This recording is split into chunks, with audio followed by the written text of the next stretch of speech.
আসসালামু আলাইকুম। কেমন আছেন সবাই? আশা করি সবাই ভালো আছেন।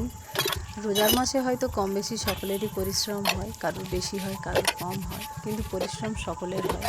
সারাদিন রোজা করার পর শরীর আর বয় না যে আর কিছু করি, মনে হয় একটু রেস্ট নিই, কিন্তু তা হয় না। বাড়িতে বাচ্চা থাকলে তাদের খেয়াল রাখা, আবার আমার দুটো ছেলের পরীক্ষা চলছে, ফাইনাল এক্সাম চলছে।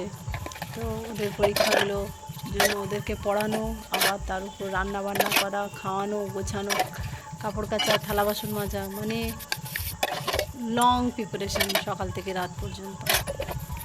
কম বেশি সকলেরই হয়,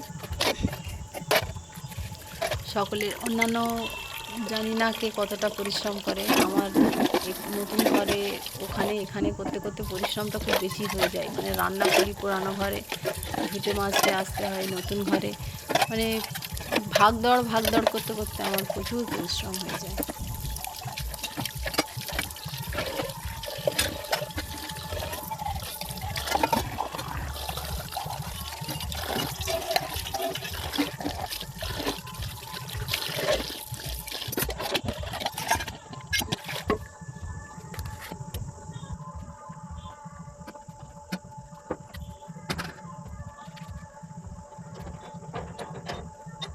আজকে কাজের দৌড়দৌড়ি ছুটিতে একটা মজার ঘটনা ঘটে গেছে।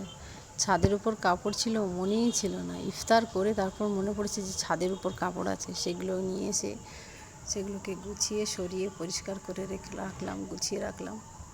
তো দেখা হবে আবার নেক্সট অন্য কোনো ভিডিওতে।